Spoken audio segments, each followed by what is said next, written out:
And away we go. It is the BCJ Podcast, brought to you by the Holy Grail, right here on BearcatJournal.com.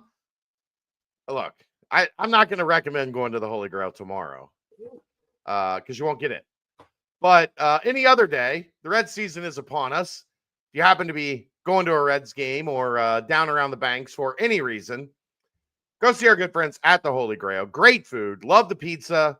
I know, the Reuben wontons are always a big hit. I think they've got pretty good wings and great drink selection, including ice cold Cincy Light.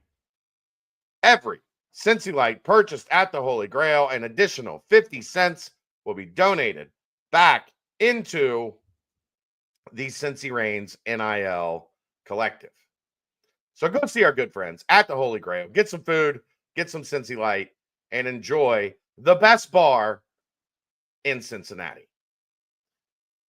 All right, let's get this show on the road, my friend. Welcome back. We missed you last week. There were some folks that were pretty upset that that we didn't have a show. Why didn't you have a guest host? I think I needed a night off. There was no spring football to talk about. Like, there was no transfer portal news or anything of that sort to talk about. Right.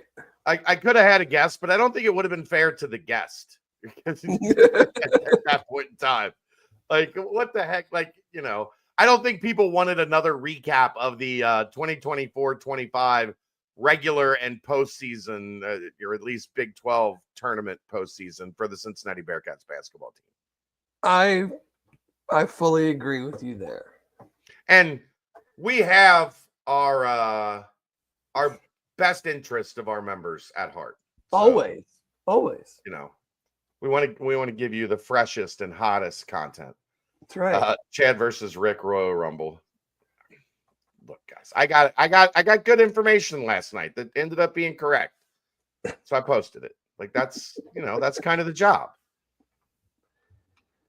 Chris Mack wasn't really a contender for the job, but that's for a different podcast that other people do. That if I tried to get Dave to talk about that, he might just leave and go hang out with his son and leave me here by myself for the rest of the show.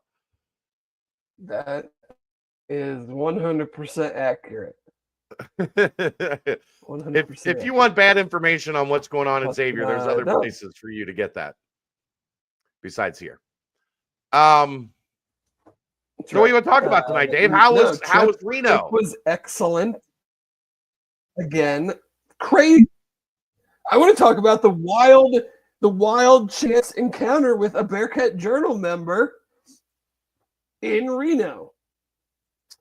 So, Bearcat Journal member in October sends me private message asking me about this trip, and I tell him and everything and give him the details, and never hear back. So, we're sitting there on Thursday watching the games after we got there after a hellacious travel time trying to get there. But we're at this big table, and there's me and my brother, and then there's like 4 or 5 other guys.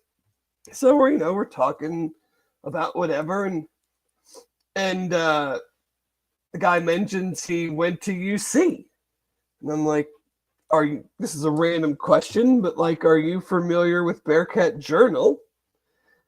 And he said, yeah. And I said, well, I'm David. And he's like, I thought your voice sounded familiar. And he was the guy. And there's hundreds of people in this sports book. There's tons of tables with 10 people or whatever at each one. He happened to be the guy that reached out. So what's up, Vince, and all your buddies? Hope you won a bunch of money. But yeah, just wild chance encounter. Had a great time. Had one hell of a run, starting with the Michigan State game Friday night into Saturday. But no, great time. So happy to be back. Traveling to Reno from Cincinnati is not the easiest thing. So still recuperating from the weekend. But lots of fun watching all the games. So, what do you want to talk about? I don't know. We're still in like this weird period of like clearly nothing's going to happen in terms of guys entering the transfer portal until after the crown. Cincinnati is reaching out to guys that are entering the portal, but I don't get the sense there's been many yet that are like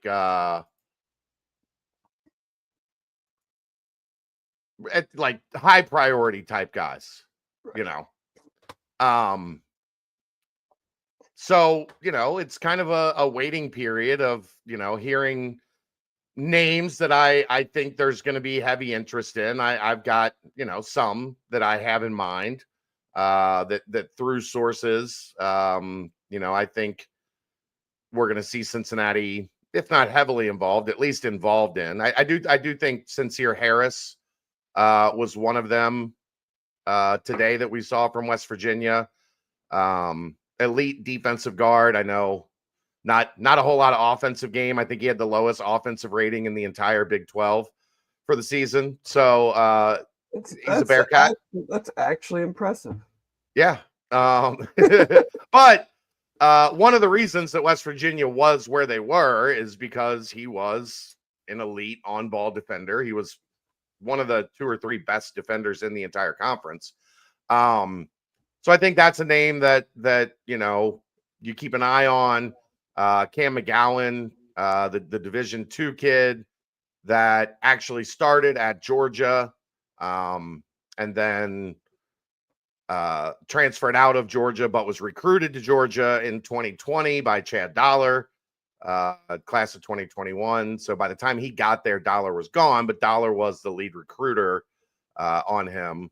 So that's another one to keep an eye on. I do think from talking to people in and around the program, like there is a very clear understanding. They need 2 things. Well, they need more than 2 things, but there are 2 things at the top of the list. They need some size with some physicality to compete in this league. And they also need some size with some skill. The odds of them finding one player that fit both of those molds, probably not great. So you're probably looking at multiple guys. If it's one player that does both, then they're going to be wanted by everybody. So, yeah, it's the old the Houston method. Let's find one big that can score, and then find like a couple more that can just get 5 fouls and rebound. We do have a little bit of breaking news. The team Sauce Gardner, Alec Pierce, Josh Wiley, and Desmond Ritter are the champions of the NFLPA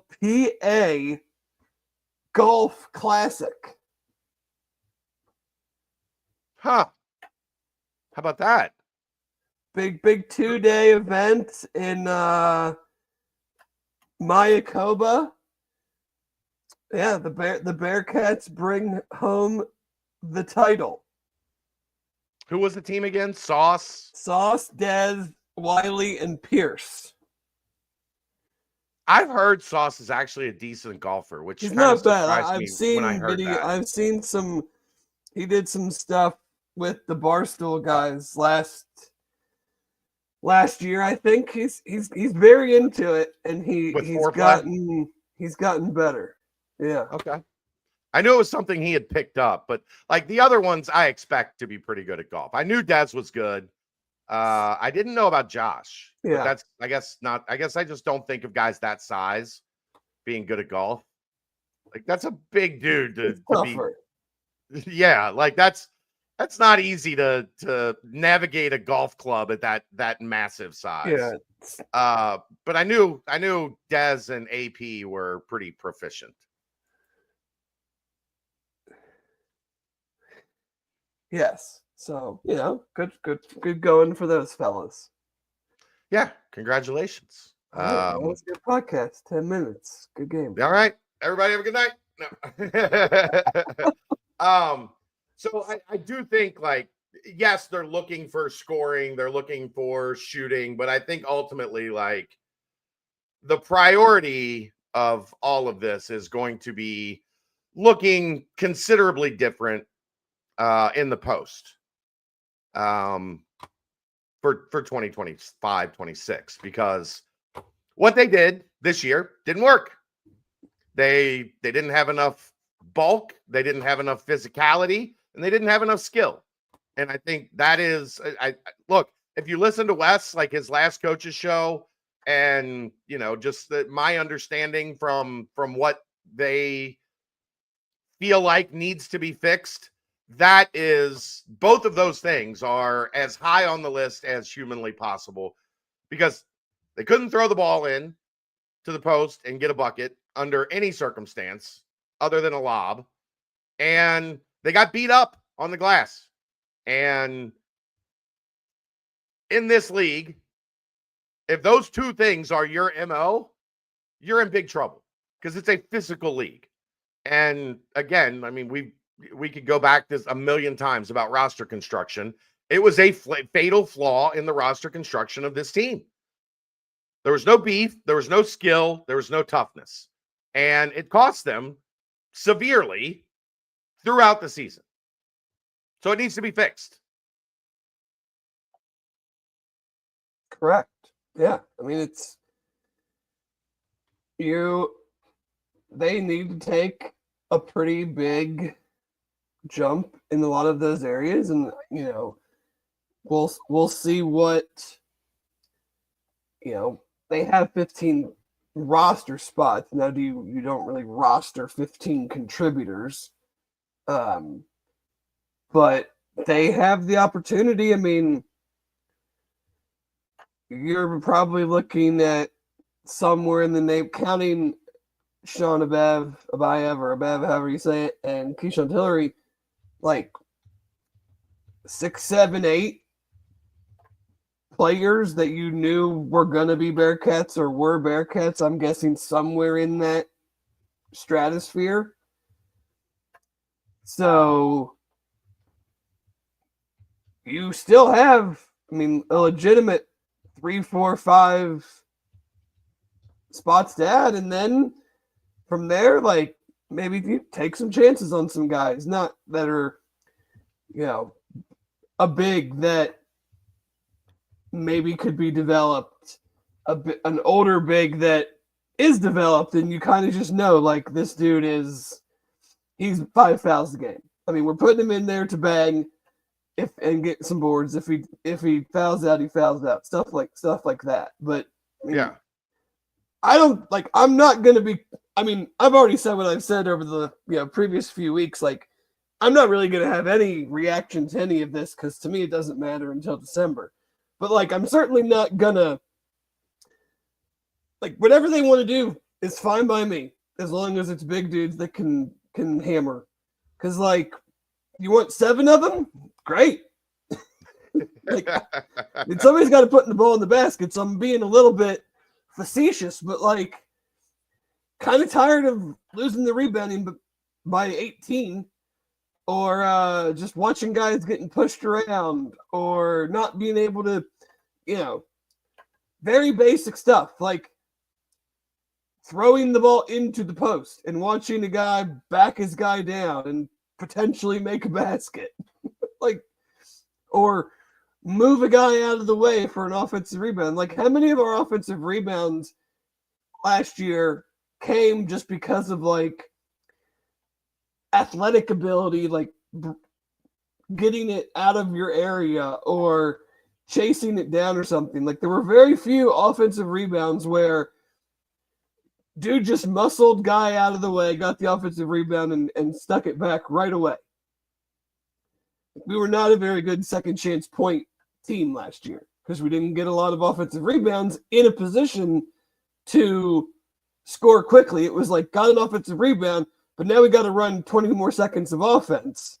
Right. Unless it was like a tip dump. Like, right. Yeah. Yeah. Like it wasn't like an old school, Danny Fortson uses his ass, gets the guy out of the way, gets the rebound, puts it right back in for a layup. Right. So, yeah.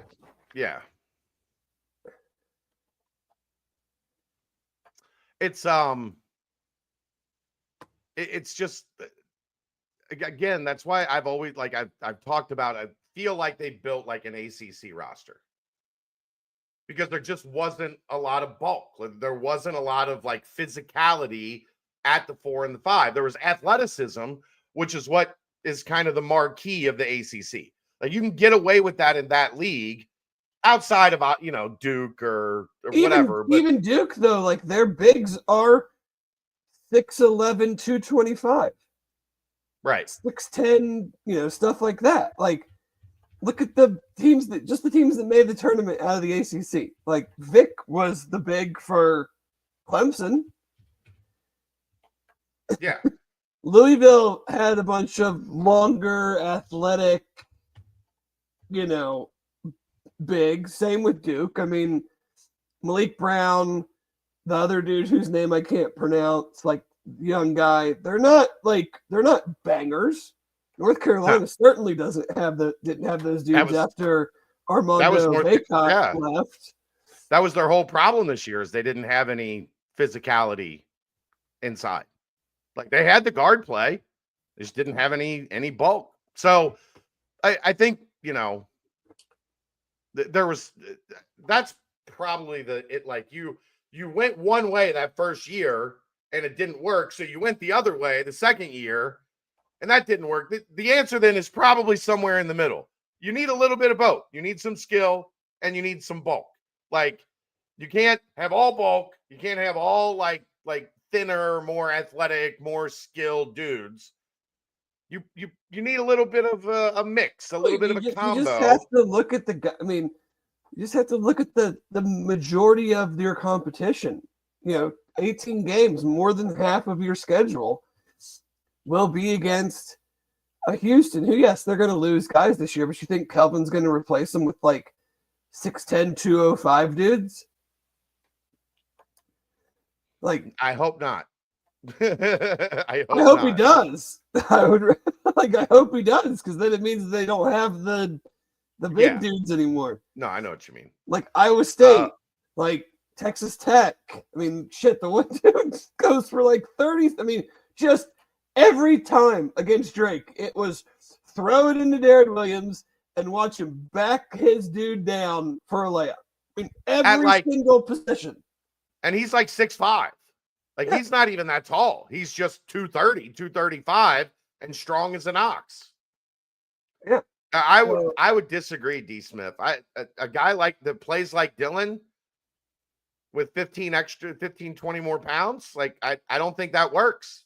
Dylan works at 210 because he's super athletic and can jump out of the gym. There's not many 240, 245 guys that are walking the high wire like Dylan Mitchell does.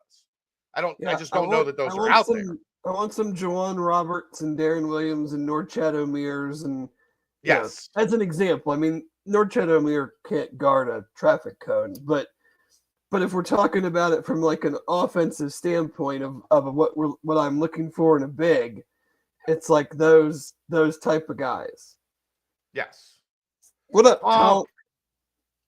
Welcome back, buddy. Good to see you. It's been a while. Yeah, they play in the NBA. That's why I want them. That's fair, D. Smith. That's fair. There's just not a lot of them in college. They don't play. Yeah. Mm-hmm.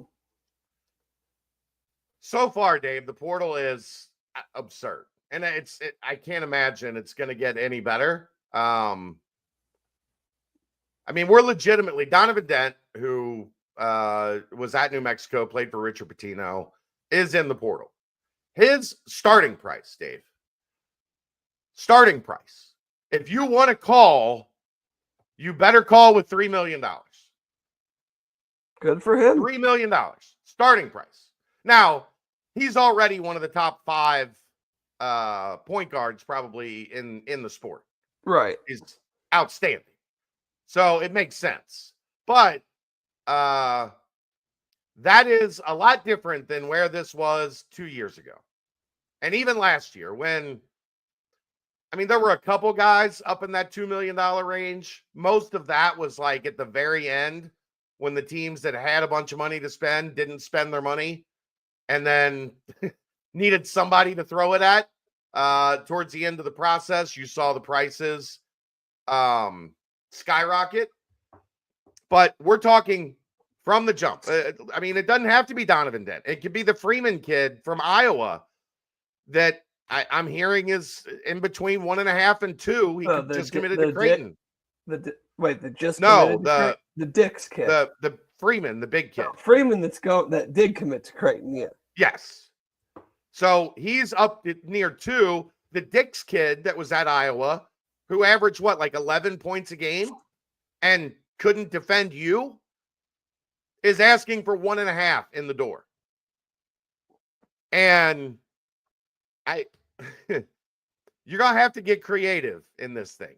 Like you're gonna have to have this. This is where adding a GM hopefully is going to be able to help you, because you hope that person is familiar with the agent world and is familiar with, okay, here are the main agents. Who do you got? Okay, here's who you got. Okay, what is this guy looking like? What's the market on this guy? What's the market on that guy? And then you figure out a little bit more. Now, I'm still of the belief, Dave, they're going to have to spend on 2 guys. Yeah. Like if the NIL is somewhere between 5 and 7 million, I have just guesstimated around 6, because usually it's not going to be the high end. It's probably not going to be the low end. Probably going to be somewhere in the middle. So around 6. You're going to have to figure out a way to go get 2 top 100 level guys and then fit the rest of the roster around them. That's right. That's going to be $3 million, probably. Yeah. To get 2 of those guys, at least.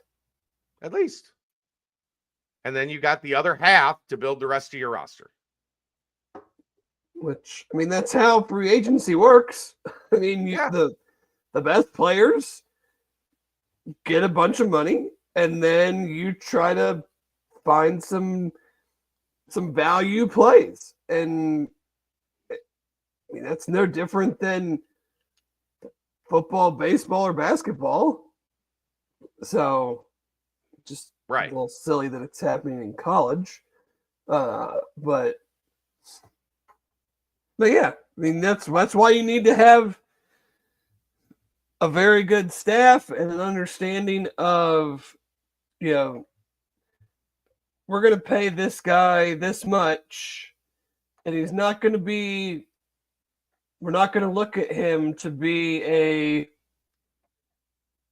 main, he's going to be a contributor, but we're paying him this because this guy really defends, and we kind of don't care about anything else that he does. Or we're paying this guy this because he can really shoot it, regardless of competition.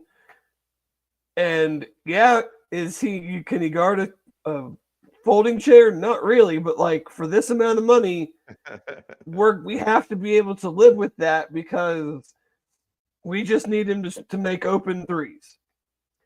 And we'll worry about our top line guys to kind of pick up the slack in those other areas.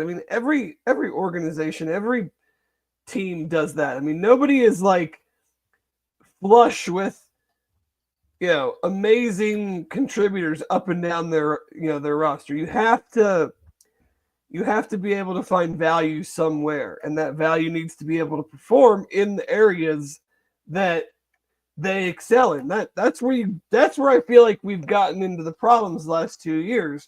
Is one, the main contributors haven't lived up to what they've needed to do as main contributors. But on top of that, the guys we've brought in to be those secondary parts who maybe did something one or two things particularly well, they didn't do those things either. So, it was kind of twofold where, both angles of that roster building didn't hit. Yeah. And like that was the annoying part, just as a kind of a tangent going through the season. Like when we talked about that, it was like, well, you guys you're blaming the players and not Wes. No, that's on Wes. Like he built a roster that it had good pieces, but the pieces never really like fully meshed. They never really good. When your main guys aren't performing, bringing in Connor Hickman to be a nice piece off the bench who makes a bunch of outside shots, then he gets hurt. Or bringing in an Arrington Page who you think is going to be more of a post presence, it doesn't really matter because their positives were only going to be accentuated when the main guys were doing what we thought they would do. Right. And D. Smith, I think this is important here. Like this is a conversation I've wanted to have for a while. I know NIL money is what makes our roster now, but if Dan and CMOS do what we thought they would, this rebuild wouldn't feel so needed. This is where the NIL money, this is what I was trying to express throughout the year. And I don't think anybody ever really like wanted to hear it. But those guys are more, as we found out throughout the season, complementary guys. How much different would those guys have looked if they had a top 100 guy, like just grabbing a name out of a hat? If there was a Javon Small on this roster that on any given night was a threat to get you, was going to get you 15 to 17 every night, but some nights was a threat to give you 25, where every team built their scouting report around, if we stop this guy, like we slow down their offense. Because they didn't have that, you have guys that were best probably in higher end, like complementary roles, but higher end complementary roles. Like should be really good complementary pieces. But because there was no focal point, like CMOS is a great example of this. Because there was no focal point, teams could just say, we're face guarding him. We're going over top of every screen. We are going to keep him from getting those pin downs and coming off of screens and being able to catch and just get a three off, like, with a clean look to the rim. We're going to do everything we can to keep him out of his rhythm. And there was nobody that was able to take teams out of that. Right. There was nobody that was able to Dan was at his best catching on the wing, first step, drive baseline and finish baseline. And there was nobody that could force a defense not to have help waiting for him when he beat his man off the dribble, got baseline, and there was somebody just standing there like, hi, Dan, how you doing? What are you going to do now? I'm going to turn it over, actually. How many times did we come on here and talk about how the other team's scouting report was never if we can't stop this guy, then all these other guys eat. It was always just like, we'll just play our stuff because they don't really have a dude that we're worried about taking the game over. So we don't have to concentrate and commit more than just our normal defense or more than just the one defender to this particular player, and we can play everybody straight up. Yeah. That is ultimately the root of it all. And ultimately that is on Wes. Like they gambled that those guys were all going to take a step, that they were all going to elevate their game. And then what do we say at the beginning of the season? The key for this team is going to be the whole being greater than the sum of its parts.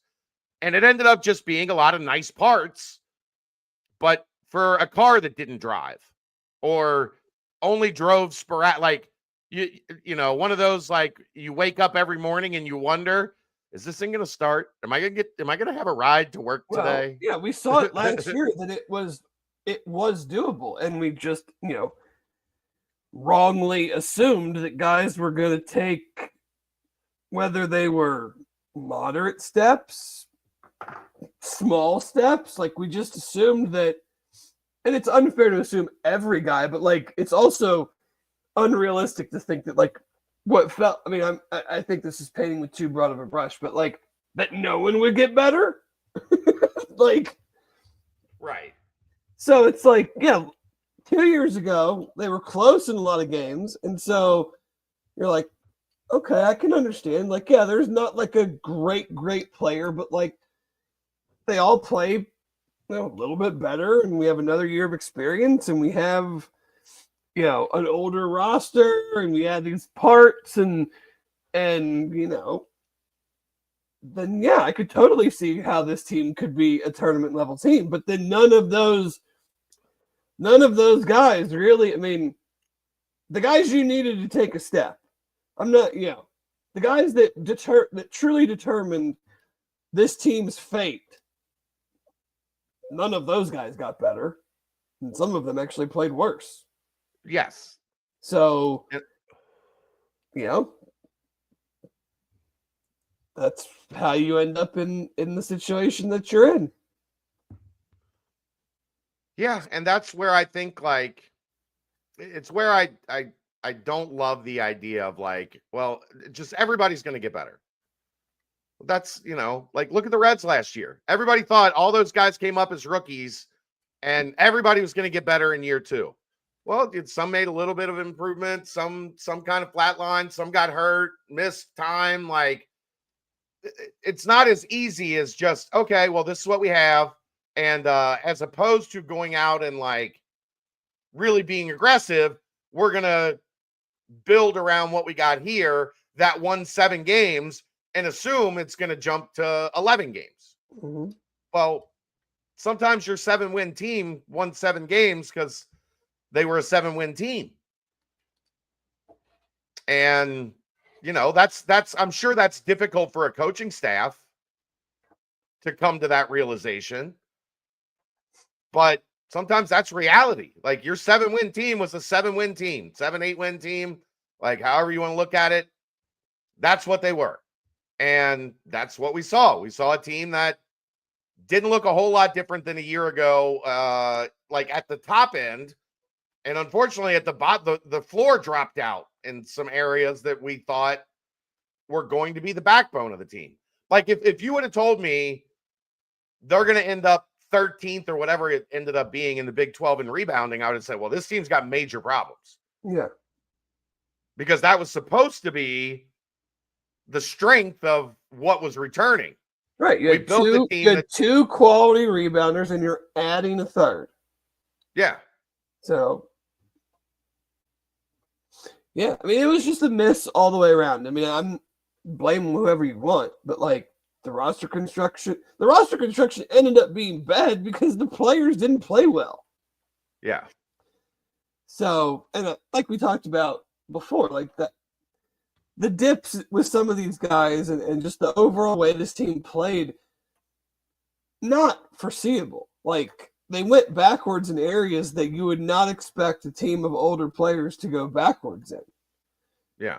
But, enough about, I mean, they have to, that's why it's hard to do these shows right now is because, like, there's not a whole lot to say. Like, they've got to find the dudes, and that's why I'm like, I don't really care who they get. I mean, because it doesn't really, I mean, talk to me in December. Get whoever you think is going to help you win, but I'm certainly not going to sell any of these guys. Like, you and I already take a pretty hard stance on transfers coming in, especially from lower levels, and thinking that a guy that averaged 16 a game at whatever school is going to translate to something anywhere close to that in the Big 12. Like, we do not try to just slam sunshine and rainbows up people's butts, but like, get whoever you want. It's not going to move the needle for me until I start to see some wins and see the shit that annoyed the hell out of me last year change. Yeah.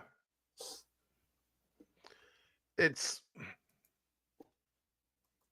the biggest thing for me, like the more time that builds between this, it's just the physicality. Like, yeah, like you want to talk about the shot making, fine. I will listen. They didn't do a great job making shots. The offense at times was really good, even in Big 12 play. At times it was clunky. I think a lot of that depended on the type of defense they were facing. There were defenses they played that the offense like actually could create some flow and some movement, and they looked good. There were styles of defense, especially teams that like hard hedged and blitz ball screens and push the ball handler back. Those defenses gave Cincinnati a lot more trouble. I think some of that obviously is the fact that they just didn't shoot it well enough to make anybody really super concerned about the perimeter. They were easy to guard. Yeah. Just easy to guard. Like, so, and that is part of the reason that I am just skeptical about this working, is because they need to be harder to guard. Whatever offense you want to run with whatever players you put together, they got to be harder to guard. They got to be more physical. They got to find a skilled big and bigs that can bang and get rebounds. They got to find some guys that can shoot and put the ball in the basket. Like, we're going to do all of that in one off season. Well, that you're in portal era, like that's it, it's available, but you better nail your scouts. But it's hard to imagine. I mean, you cannot possibly fault me for this take of like, we couldn't figure it out. We couldn't figure it out the last 2 years, and now we need all these pieces, but we're going to figure it out now. Yeah, I mean, the only thing I will say is, I think you went in blind year one because you've never been in it. I think they thought they had a great plan of attack going into year two. We all did. Everybody did. The national media did. Wes did. We did. Like, but it didn't work. So now you've had 2 cracks at this thing. You better have a damn good idea of what it needs to look like in order to compete every night, because you've done it twice and it's been okay. Hasn't been terrible. Hasn't been good enough. So you're in this like purgatory of we're close, but we're really far away at the same time. Because because if you were that close, you wouldn't have dropped so many of these games that this year were like, they would have made the tournament if they would have done this, and I'm like, yeah, they would have. But not doing that so many times meant you really weren't actually that close. But here's what I mean by that. Like, they're close in that, like, they were on the cusp of the NCAA tournament into the final week of the season. But where they were far, and the reason that they didn't win a lot, like, they didn't have talent that was anywhere near the top of the league. No. Or, like, 5th or 6th place in the league. I mean, look at their wins. Outside of BYU, they didn't. BYU and Baylor, and that was it. I mean, Baylor was, an 8 seed. But yeah, BYU and Baylor, they didn't really threaten any of the teams that were legitimate contenders in the league. So that's the task. I mean, it's certainly doable. I mean, you and I were talking about it today. Like, I view the basketball portal differently than the football portal. The football portal is a lot of good players transferring up, or players that everybody thought were going to be good that haven't seen the field. Like, there are legitimate, like, contributing basketball players in the portal. Right. Guys that have done stuff, whether it's 1 year or 2 years or 4, say they're a MAC player, like, that have been a very good player at that level for multiple years. Like, you don't see a ton of that in football, where it's like starter for 3 years enters the portal, or first team All MAC 2 years in a row enters the portal. There are some, but like basketball, it just feels like there's so much more of guys that are leaving, can come in and step right in, and you feel pretty confident in what they can give you. UC just has to hit that. I mean, it's not Connor Hickman's fault he got hurt. So, I mean, who knows what we would have seen from him if he hadn't gotten hurt. But, like, The Aaron Page thing was just a massive miss. Yeah. You can't have that anymore. Like, we will be doing March 26th, or maybe not March 26th, April 3rd next year. If you have some misses like that, we'll be doing like the emergency podcast introducing the new basketball coach. If you have some more misses like that. Matt, this is exactly the problem. Like, this isn't why I brought up the NIL thing. Never had the best player on the court in conference play. The best player on the court was always making more than the player that was making the most for UC. Like, that's how this league works, baby. That there are schools that are very serious about basketball. They have very large basketball budgets. They are going to pay to have talent on the floor. But UC decided to go that route on their own. Like, they said, let's spread the money out. They could have done that. I agree. Well, they could have had one, probably, if they realigned how they had spent the money. But I'm just saying, like, they decided that we'll pay our top 5 guys about the same instead of having 1 or 2 guys up here and then a larger gap to the next group. I mean, and again, we came on here, we thought that was going to work. So I'm not going to go back and be like, that was a dumb decision. Because conventional wisdom in the sport of college basketball for how many years has told us, bring a good nucleus back, add pieces to it, you will improve. Yeah. And it just didn't happen for whatever reason. So now you do when that doesn't happen, you kind of don't have a choice but to blow it up. But let me add to that. One of the reasons that plan that hasn't been talked about, one of the reasons that plan doesn't work anymore, David, is because everybody's going out in the transfer portal and adding higher end talent than the group that you kept together. Right. So the group that you kept together that was in all those games last year, whatever, they went into a better league this year. Because I think that gets twisted. Everybody thinks because the SEC was the best league this year, which they were, especially the top 6 or 7 teams were outstanding, that the Big 12 was down. The Big 12 was not down. The Big 12 had a better league this year than last year. No, the teams at the top were better. Had a historically good season. Right, but everybody looks at that and goes, well, the Big 12 got passed as the best league, so that must mean that the league is not as good. No, the league was better, but the SEC was just outstanding. So Cincinnati stayed here, and everybody else went out and got JT Toppin and VJ Edgecombe and Milos Uzan, who ended up being incredible for Houston by the time they got him cooking. And Cincinnati kind of stayed about the same. They added Dylan Mitchell, which was a good addition, but it wasn't a top 100 addition. It wasn't like a guy that, like, statistically is going to jump off the page. He was, again, a complimentary piece. So, Joe, this is a good question. How realistic is it? This is what we've been talking about, essentially, to expect to rebuild 2/3 of the roster to the point where it's tourney bound with their current NIL budget. It's a tight needle to thread. Absolutely. It's realistic, but I would prefer not to be having to try to do it. Right. It has been done. I can't reference these teams that, like, Vanderbilt or whatever, BYU, that new coach, whole new roster, and then made the tournament. I can't reference them and then say that, like, what UC is going to have to try to do is impossible, because let's be real, Vanderbilt wasn't throwing a ton of NIL money around to their basketball team. So it's certainly doable. I mean, we're not going to get into, because we don't really know, like, the pieces that are going to come back.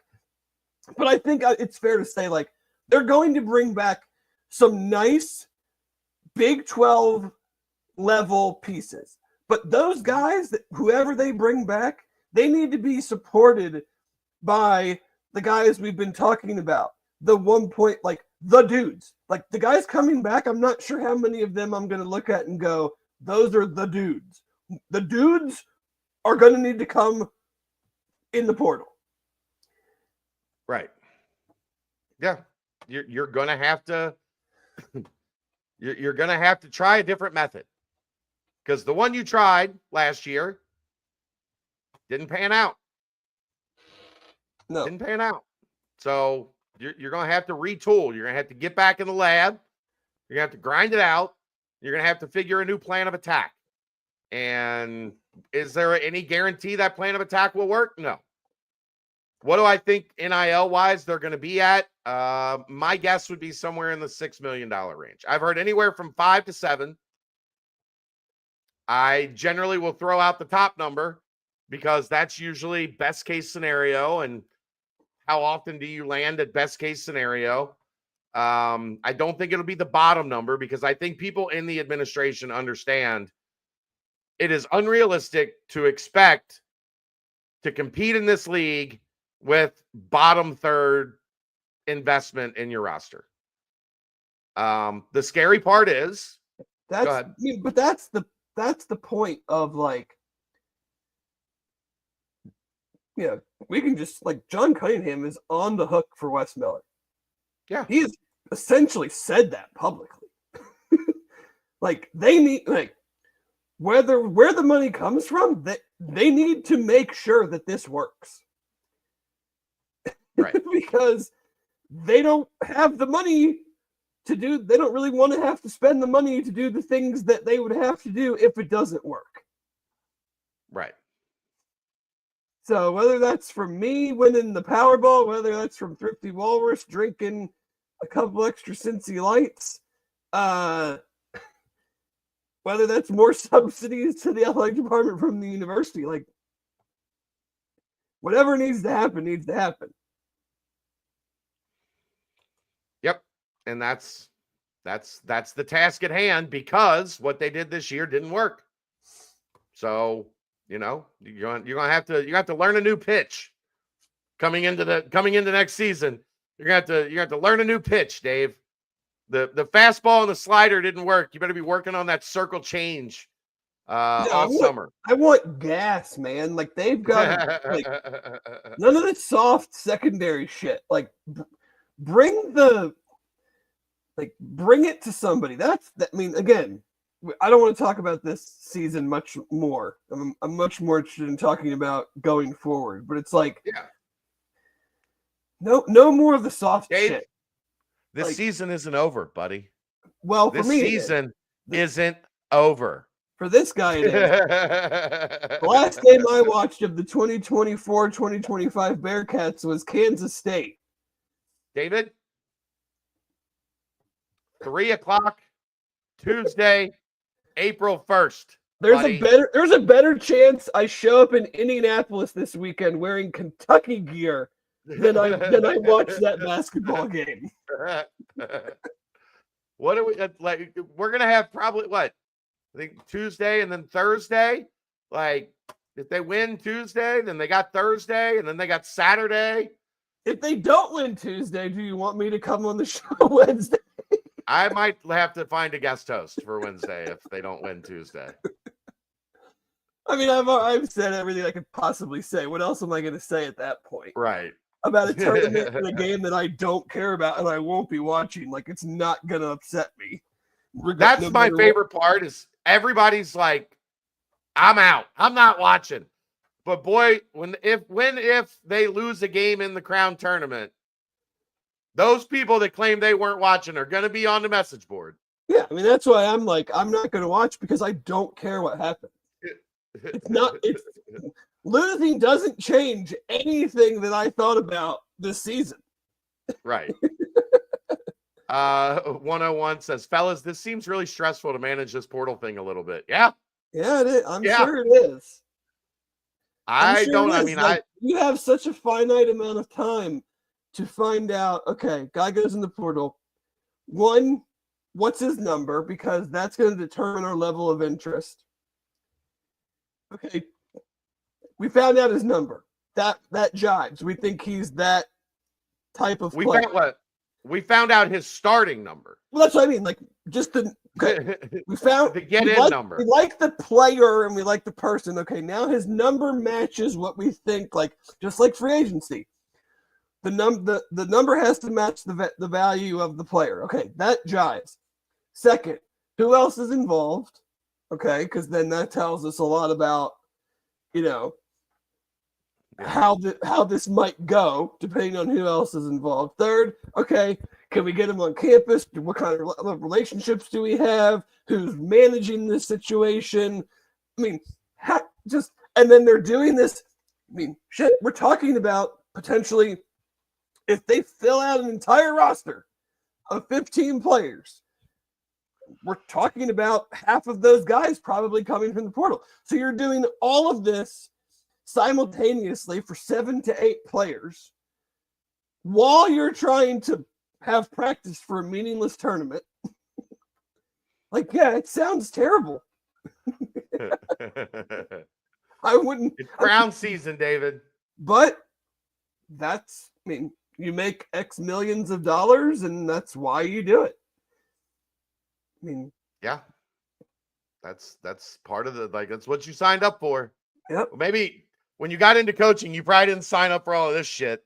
No, but that's what you got. That's where we're at. That's how the cookie crumbles right now. So, it'll be interesting to kind of figure out over the next week and a half where things are headed. I do have a couple more names. Like I said, one of them was Sincere Harris today that I was looking at. I've got a couple more that if they jump in, I'm confident Cincinnati will at least be involved. Doesn't mean they're going to get them. That never means they're going to, they are a surefire thing to get them. Much like last year, I was pretty sure they were going to get Connor Hickman, but guess what?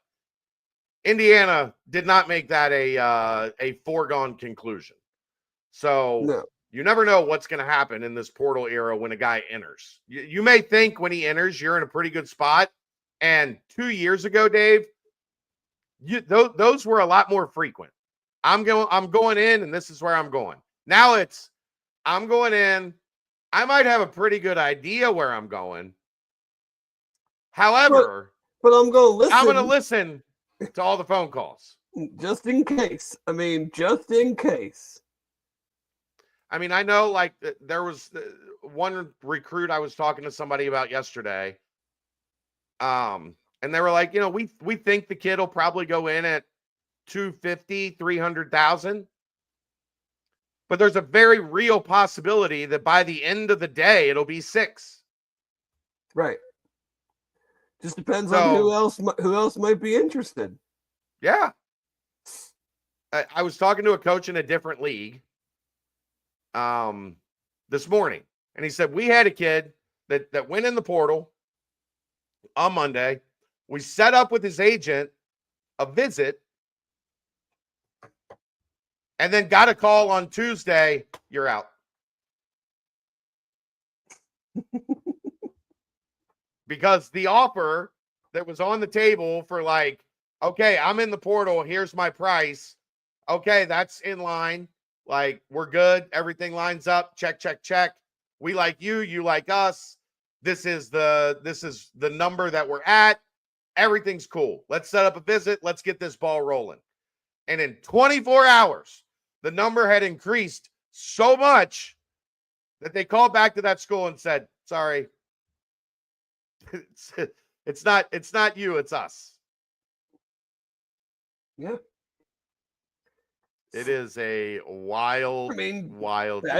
That's free agency. Milton Williams from the Eagles. He was going to the Panthers. And then at the last second, the Patriots just came in with the offer that got it done. That's how it works. It is free agency. Yeah. Chad, I think people think too much about this. What's the pitch to guys that are going to eventually get into the portal from UC to not enter until after the crown? Seems like the sooner they get in, the better for them to land elsewhere. Chad, everybody has an agent. They know their teams know the players on UC that are going in the portal today. Yeah. You might not know, but let's not confuse the other teams you not knowing to the people that are involved not knowing.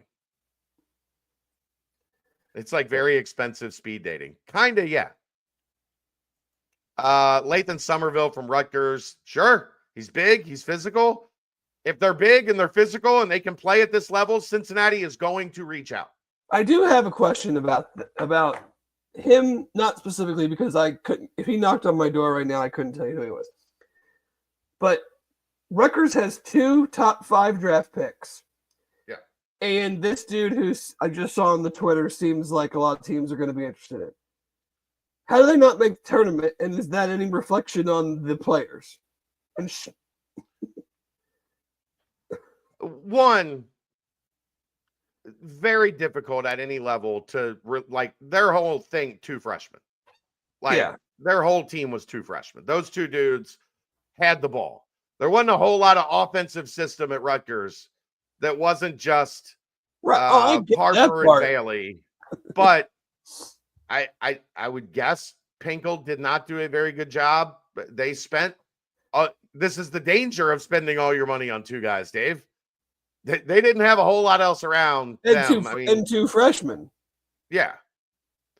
So I don't know what to take from Somerville. Other than I know he's a big, strong dude, not an overly skilled offensive threat, but he ain't getting pushed around.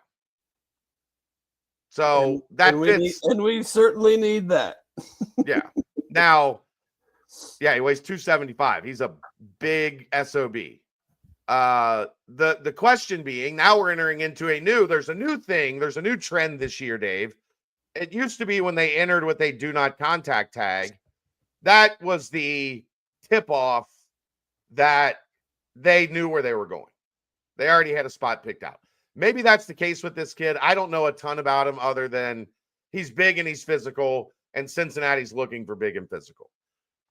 But some of these kids are now going in with that no contact tag so that their agent can handle everything.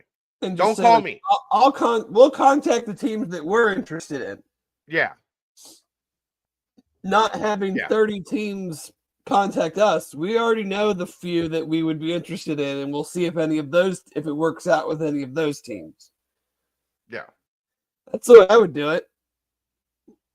Honestly, I would say you're not calling me. I'm good. I think I'm good. I've got 5 or 10 schools that I can see myself playing at if things work out. If once I meet the coaches, once we get the particulars down, and I don't need 40 teams contacting me when I know I'm. Also, Dave, if the story is true that these agents are asking for 20%, then at least earn your freaking money. Fucking work, bro. Work. Bring me 5. I would also not hire any of these clowns that were asking for 20%.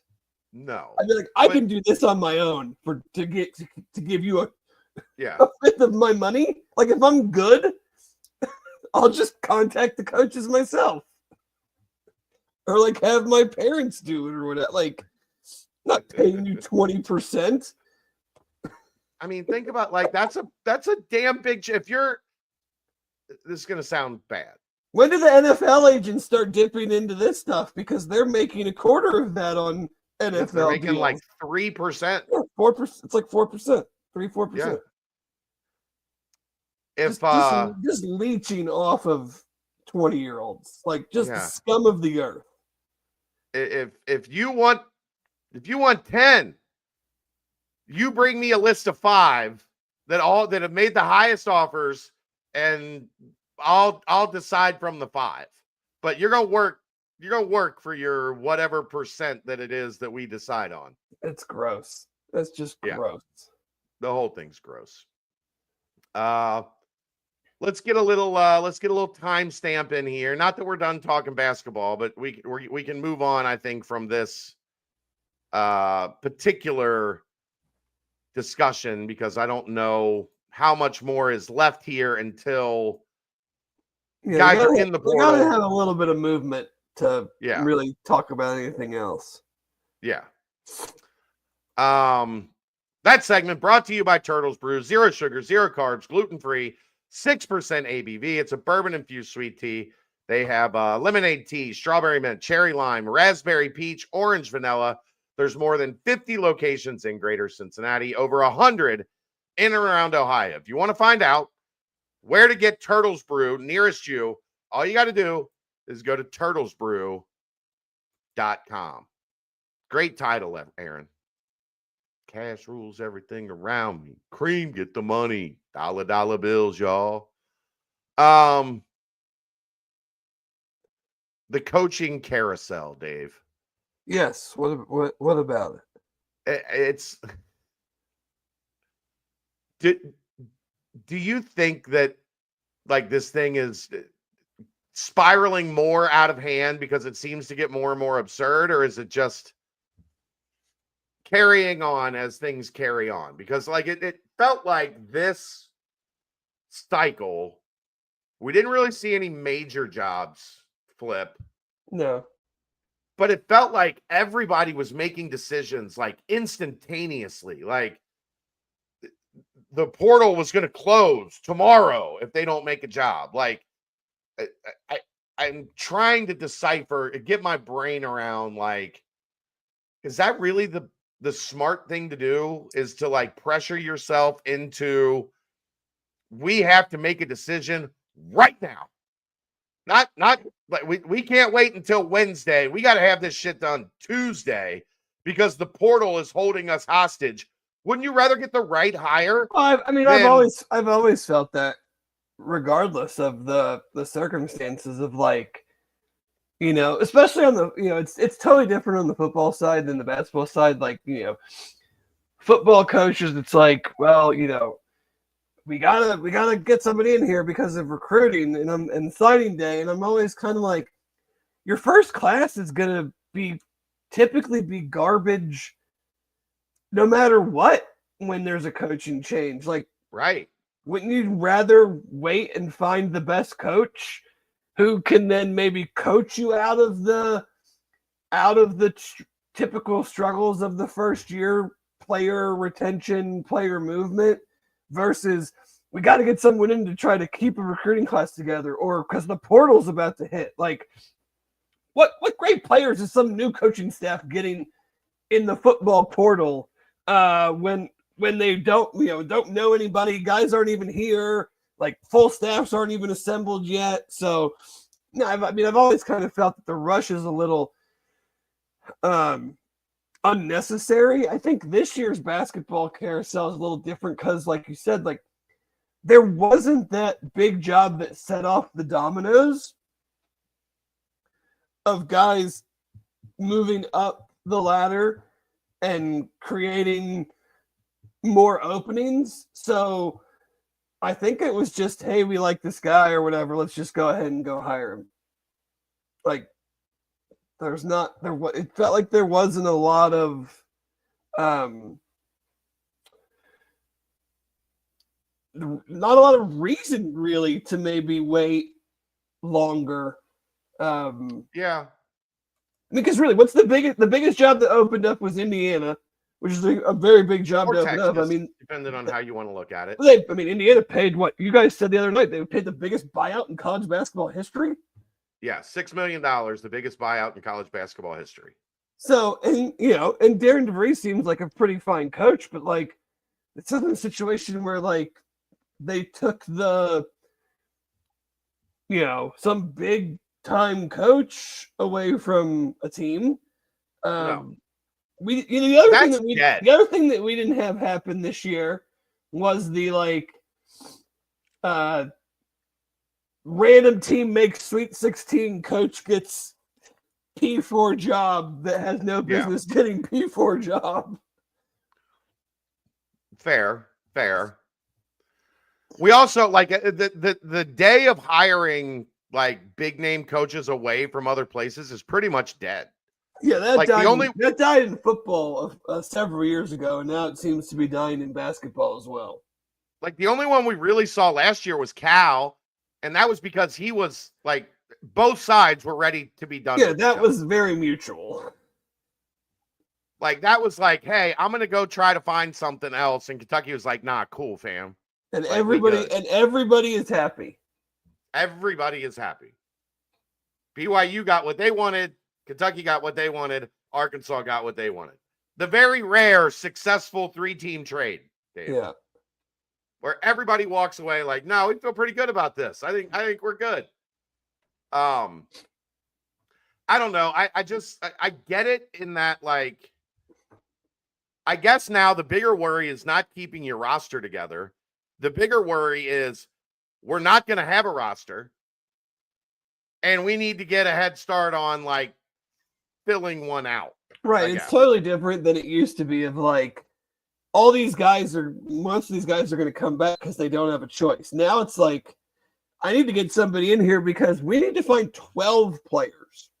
15 now, Dave. Well, but I mean like 12 that we might actually put on the floor. Yeah, I know. And that undertaking is probably a gargantuan task for a new coach. And he's like, yeah, I need to be hired and I need to be able to get my guys in here quick. Because I can say like, you know, the first year is not a throwaway, but in basketball, it's a little bit different than football. Like you've got to go get a bunch of dudes. Yeah. Football, like your whole roster can't leave in football. Like they just don't. Your whole roster can leave in basketball because we've seen it happen. Yes. Factual. So I think that's probably the bigger thing than like the old model was like, we got to get somebody in here to try to keep this thing together. That's gone. Yeah. Like that is deader than dead.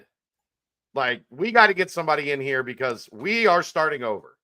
We might have 2 guys that like don't have great options that decide to stay. Right. Or, you know, we're going to throw you know, what money we have to keep a couple guys around to like make sure we've got a bench or whatever. But the days of like, hey, we need to get somebody in here to keep our top guys on the roster. Like those guys are in the roster. Like as soon as Jimmy from Caltech takes the Cal job, the Caltech roster is gone. Mm-hmm. Kiss them goodbye. They ain't coming back. So maybe that's the change maybe in these teams, because it felt like these things used to take like 6 days, like 6-7 days to do like a legit full scale coaching search. And now we're seeing this shit like 48 hours from the time Coach A leaves. Coach B is like on social media thanking the fan base that you know, they just took to the round of 32 or whatever. Yeah. Yeah.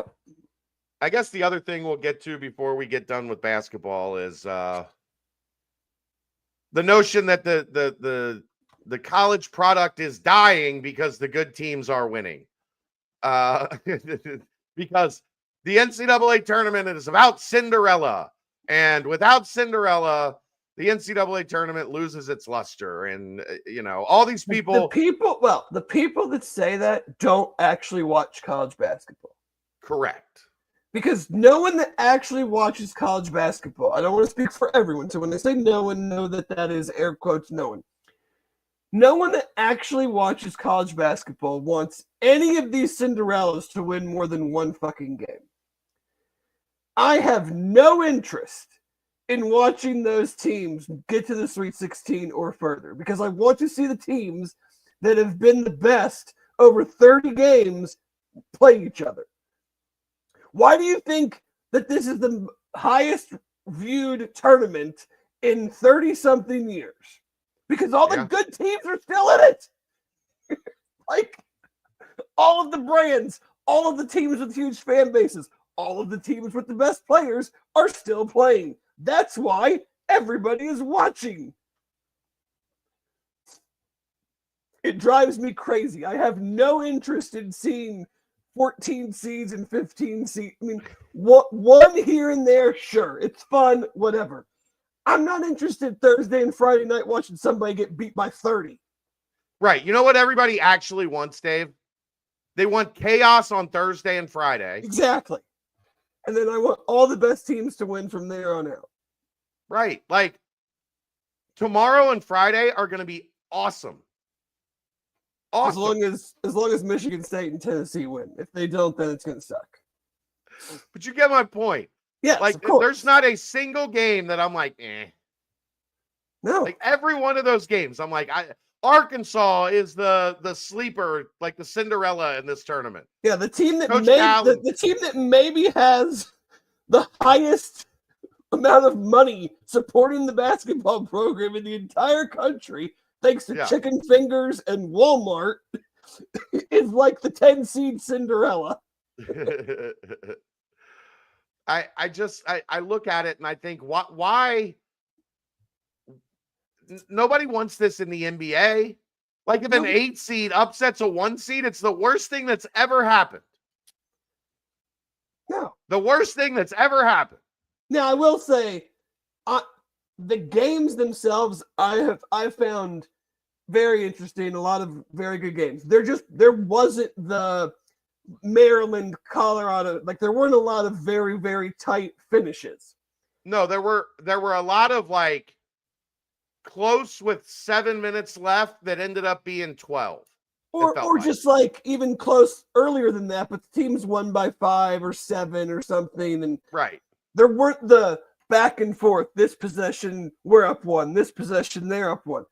So like maybe that's why some people feel like it's been lackluster, but from a standpoint of like upsets, I never care about that. I want to see the best teams win. I want to see close games and buzzer beaters, and that stuff's great. And I think maybe that's where this year there hasn't been as many. But no, the sport is not dying. You can't say the sport is dying when it's been the most viewed tournament in 30 years. You can't say the sport is dying when the teams that were the best all year are still playing. It's just some of the dumbest shit I've heard this week. Who you got in the Sweet 16? Do you look at any of them and you're like, this one I think is definitely going to go this way?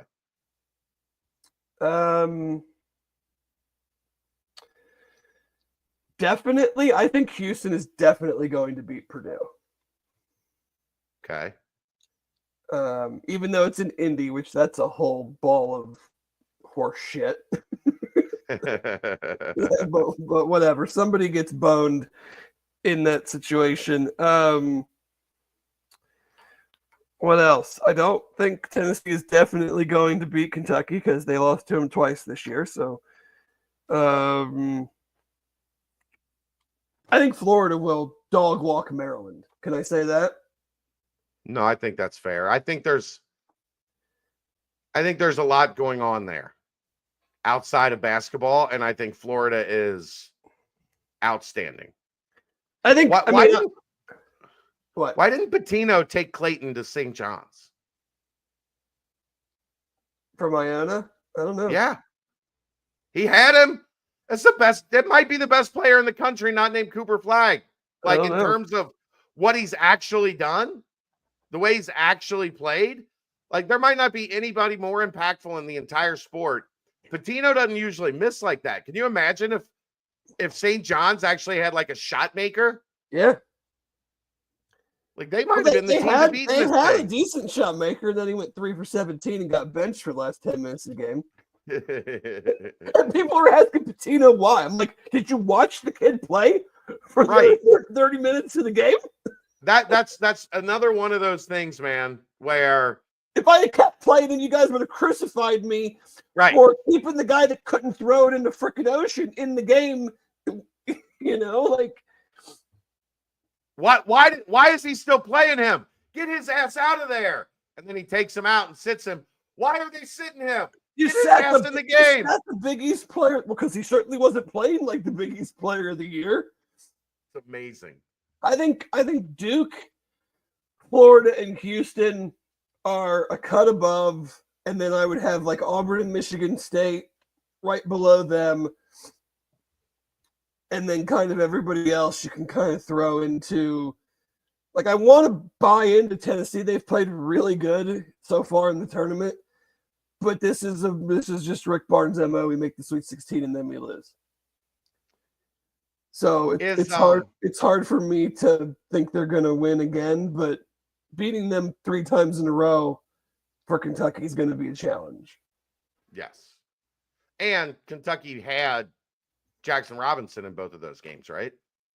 I think so, if I remember correctly. Yeah, he's in terms of like Zakai and Chaz Lanier are playing awesome right now too. Yeah. Duke, Arizona is fascinating to me because Arizona's like they've got the Duke killer. They got dudes. They got the Duke killer. Yeah, that man ended Coach K's career. Duke's got twice. Duke's got Cooper Flag. I know. And, I think Tyrese Proctor apparently can't miss a shot right now. I think Duke is the best team in the tournament. I did too. Not going out on a limb. The last couple of weeks of the season, I felt like if nobody gets hurt, which of course Cooper Flag then got hurt, I was like, I think they're the best team. Yeah. I mean, Tyrese Proctor hit 6 threes or more in 3 straight games. Is that good? I mean, we had some guys that didn't hit 6 threes in a month, so yeah, I'd say it's good. 2 months. 2 months, Dave. I'm fascinated by how the refs call the Houston Purdue game. Purdue, yeah. Purdue's physical too. That's what I mean. Like, how are they going to call it though? Because if Trey Kaufman-Renn gets in foul trouble, they don't have anybody that can truly bang with the Houston guys. No. Did I ever say 2 years ago that Trey Kaufman-Renn was one that not publicly they were waiting for Trey Kaufman-Renn to go in the portal. Like the behind the scenes plan was Trey Kaufman-Renn goes in the portal and comes to Cincinnati because Edey was coming back for another year. And they still had Mason Gillis then. Yeah, who's now at Duke. Yeah. But yeah, they still had him last year. So another what could have been Bearcat moment. Yeah, like he was if he went in the portal, he was coming here, and he just never went in the portal. Gotta love that. Yeah, but like Mason Gillis wanted to come here until he went in the portal, and Duke said, "Hey, you want to come here?" Okay, sure. Although I think Mason Gillis would have just been another guy it probably would have been him instead of Mitchell, which would have given them a little bit more skill, but I don't think Mason Gillis was walking in to be your number one guy in the Big 12. No. Any other stories like that? Matt, you have no idea, brother. That's the one you get tonight. I think okay, here's what I was talking to Rachel about earlier. Because I was a Michigan State fan. Would you rather, if you were a Michigan State fan, would you rather win the first game against Ole Miss, and would you rather play Auburn, who is probably the better team, or Michigan, who is probably not as good as Auburn, but if you lose, you've just lost, and your arch rival is now going to the Final Four? So would you rather play the better team but not have the possibility of losing to your rival? So if it was Auburn from 4 weeks ago, I'd want to play Michigan. I think Michigan State's going to the Final Four. I think they just have the juice right now. Auburn from right now does not look like Auburn from a month ago. No. And Michigan's playing. I mean, I took Michigan money line against A&M. I just think they're playing so good right now. Yeah. I mean, they won the Big 12. They won the Big 10 tournament. Yeah.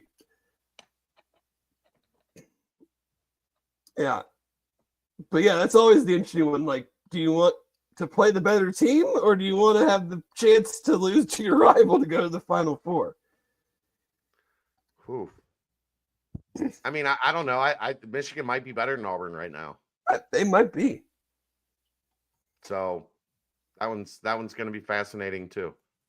So many good games. They're like Bama BYU. That's going to be fun as hell. Don't care who wins. Like, going to be fun. Oh, that one. What's the over under for that one? Do we know? Yeah, I mean, it's got to be 175, 178. 175.5. Yeah. Yeah. Because I mean, I'm going to be shocked if that game's not both teams in the 90s. You know what game I do want to see in the Elite Eight? I want to see Texas Tech, Florida. It looks like Chance McMillan might play tomorrow. If they win, I would definitely think he plays in the Elite Eight game. Like, Florida's got good bigs, but like you get JT Toppin and Williams going with if Chance is back and Christian Anderson. Yeah, I mean, it's like they're a damn good team. Like that game against Drake, like Drake, anytime Drake got close, they were just like, nope, not happening. They were just like, we're throwing it inside and you guys can't do shit. No. What they 50 something from the two of them combined? Yeah. Well, I mean, Williams had over 30, didn't he? Yeah. Yeah. It's going to be fun. I'm looking forward to tomorrow night and Friday night. Yeah, Friday night, we'll see. Dave, 7:09, 7:39. By 10 o'clock, this house is either going to be real happy or really pissed off. What about 1-1? How does that go? If one of you loses and one of you wins, she'll probably be more mad if Michigan State wins than I will be if Tennessee wins or loses. Loses, you mean? Just because I've built it in so much. Like we've had such good teams and a couple times gotten to the Elite Eight, but like most of those were with Bruce, and they had the 1 year where they lost to Purdue and Carson Williams, and then last year lost to Purdue again with Edie. Like Edie got 9 fouls and never got called for 5 seconds, and we're all still very bitter about that. But I don't know. It's a Rick Barnes thing. Like even at Texas, they had the one Final Four run with TJ Ford, but it was just a lot of first and second, a lot of Sweet 16s and not much else. So we'll see. They do have Chaz Michaels now, so.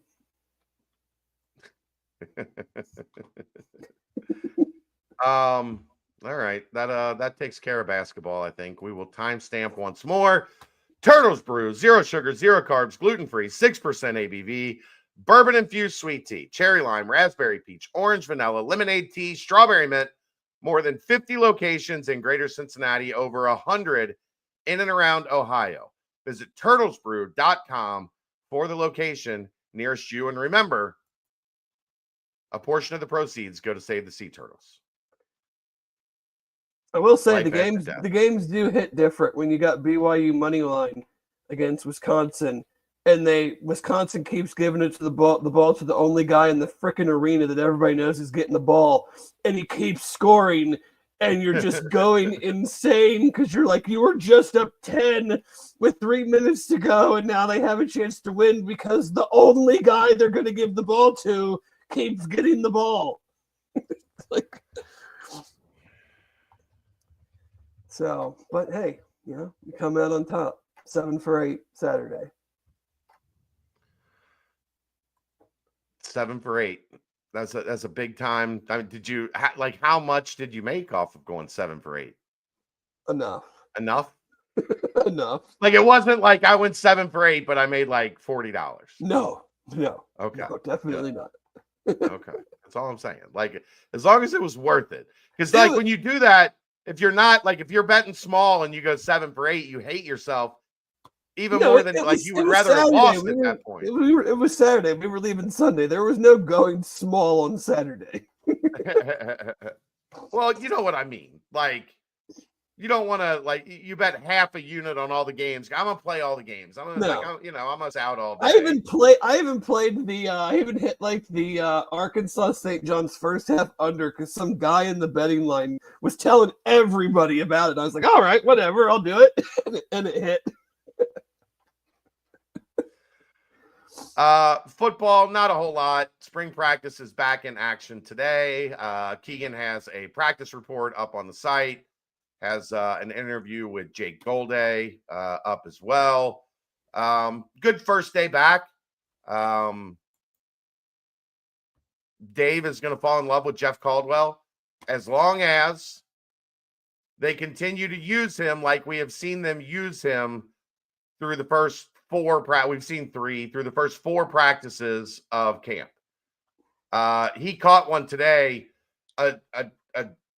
across the field, completely from the left sideline, caught the ball on the right sideline, 15 yards downfield on a perfectly thrown pass from Sorsby right in his hands, just straight across the defense. Sorsby had enough time, waited for it to come open, laid it in perfectly. I think it ended up being like a 25-yard gain. He also sprinted past the defense for a touchdown. Had another crossing route that he made a play on. With his size and speed, if he can be more than just we're running you deep or we're running like stop routes with you, it can really do a lot to help out this offense, Dave. He needs to just run the Terrell Owens route tree. Like, everything should be on the move.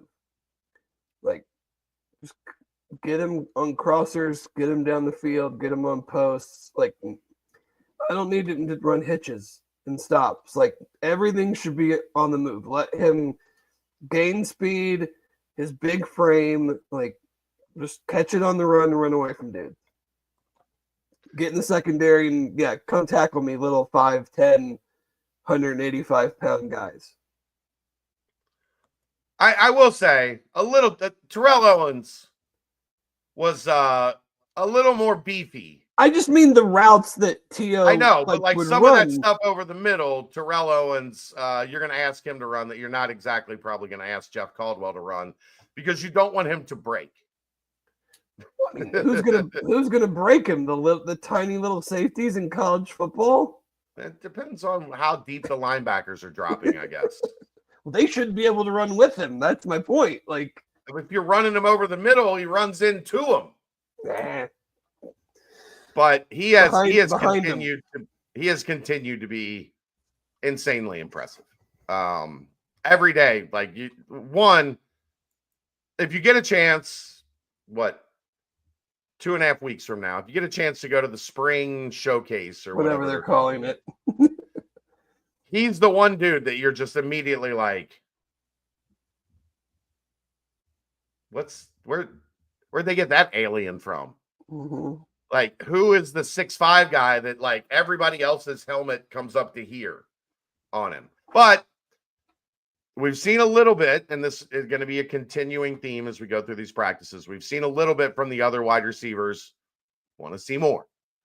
Want to see some more consistency. Want to see, when you look down in the notepad, okay, this is 3 days in a row that I've mentioned Goody. This is 3 days in a row that I've mentioned, you know what I mean? Like, not, hey, this guy had a good Monday, but we didn't hear from him again until next Wednesday. Right. Because that usually is the indicator of consistency, the indicator of a guy that can go out there and perform every day and not just, have one of those days where everything's clicking. And then shortly after you're like, is that any good? Like, where's he been since last Tuesday? Mm-hmm. So Sorsby looks good. Hopefully Friday and Saturday spend a little bit more time on the D line as they get into to full pads. A little bit of good news for Monday, Dave. We are going to have a guest on the BVP this week. D'Artagnan Tinsley. All right. Will join us on the BVP. He had a nice combine down in Big 12 combine. Did some nice work there. One of my favorites. Awesome dude. I think he will be a fun interview. We'll get some info on the combine down in Dallas. We tried to get John Williams to come on with him.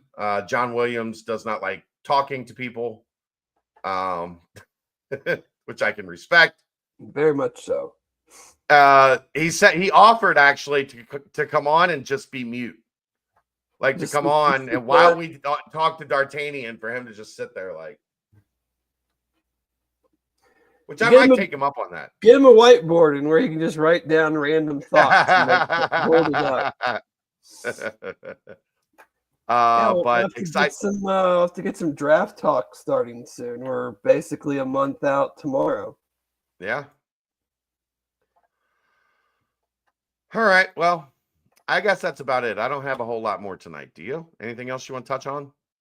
Bearcats Golf won an event in South Carolina, and then the Johnny O, and then they played pretty well out in Oregon. So seems like they have a freshman that's kind of leading them right now. They would have played a lot. I mean, Ryan Ford was one of their best returning players. He had their 5th score out in Oregon. I'm sure Doug is thinking about if he'd have played a little bit better, how much better they could have done, but seem to be having a pretty good spring so far. So yeah, +8 to -1 was a pretty crazy get back. Yeah, in the Johnny O, especially with the weather conditions. Yeah, Crib Keeper, that's just because I haven't had time to get my head shaved. And then baseball last night, 12-2 over Louisville, nationally ranked Louisville. So I hat tip to everybody that showed up to that game and waited that one out. The weather seemed not great. The weather was not great, and the game was very long. Very long. I think it was almost an hour and a half for 2 innings, something like that.